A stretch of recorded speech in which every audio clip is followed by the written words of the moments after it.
As Paul says, I'm Robert Gordon, I'm the leader of Hertfordshire, one of the three authorities involved in this project, and I'm very pleased to both make the introduction tonight and then call you to order when it comes on to questioning generally.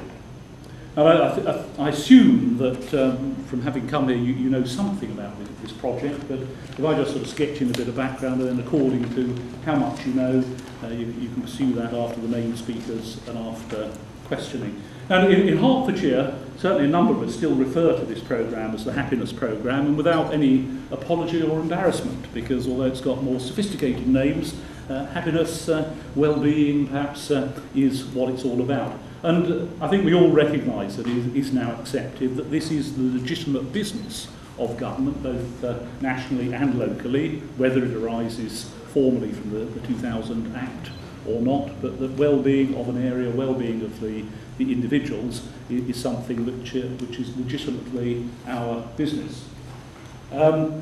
This project, as you probably know, is a broad partnership, three very different local authorities, Manchester City Council, Hertfordshire County Council and South Tyneside, in association with the IMDA, the Young Foundation, the London School of Economics, and a whole host of government and quasi-governmental bodies as well. And it does bring together both practitioners and the academic side as well, because as you will hear, measuring and testing the consequences of what we're doing is very important. And there's always a risk with these imaginative projects, and we all rush ahead and do them, and no one's really doing the donkey work afterwards, checking what the outcomes are. I think some of the background is important, and this is, I think, the most telling slide of them all. And some of these stats, both shown here and other measures that I'll refer to, are taken before the recession. And this here showing that our general wealth, GDP per head, gone up by 30% or thereabouts over that period, and the measures of well-being, of happiness, staying more or less the same. There's some fairly telling statistics here in terms of happiness, well-being. 1 in 6 working age adults currently have mental illness, or will during their lives have mental illness. By 2020, it's predicted that mental health conditions will be the most common type of impairment. In 2004, it was estimated that 1 in 10 5 to 16-year-olds had a clinically recognisable mental disorder. 1 in 10 5 to 16-year-olds. A third of the school population in England and Wales claim that they've been bullied. 12.8 million days are lost to stress, depression and anxiety in 2004-05, and polling by the Young Foundation has found that a quarter of 11 to 24-year-olds, 15 to 24-year-olds feel lonely at the weekend.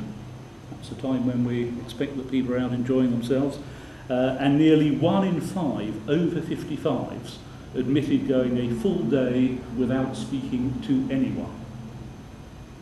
The mainstreams are there. I just want to say a few bits about one or two of them. The one that got us in Hertfordshire first involved was the young people's side of things, and it particularly appealed to me, having spent most of my time with responsibility in education and children's social care before becoming leader, and recognising the stresses that youngsters are under these days. I think it probably is right that youngsters, as they come through, particularly their adolescent transitional years, face far more challenges than perhaps we did, or if they don't, at least they don't seem to be able to deal with them in quite the same way. So real issues there. And we've been putting a lot of emphasis in at the very early stages, nurture groups, family support, things like that, to try to build social skills and resilience, even from those very early days. And when this opportunity came to reinforce that amongst the 11 to 13-year-olds as they moved up to those real challenges of the teenage years, we grabbed it with considerable enthusiasm.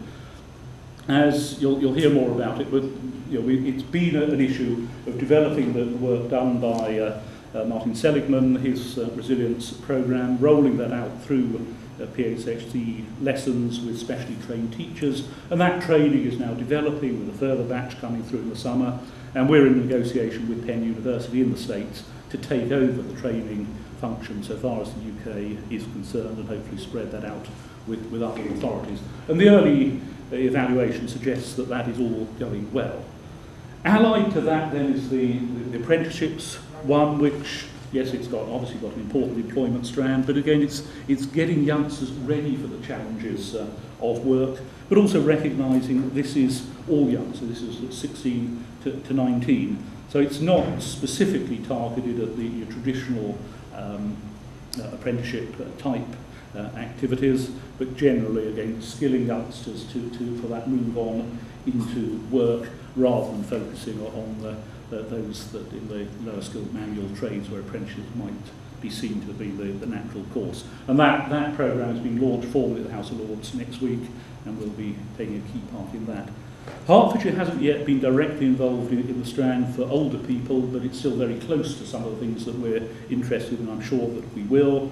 And the pre-pilot there has been analysed, testing the methodology, and then it's going to be piloted soon with money available.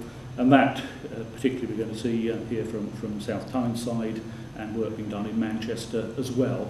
So about self-help methodology, again, for elderly people who have all sorts of strains, who have huge shocks in their life as their health, their partner's health changes, all sorts of things which impact on their well-being.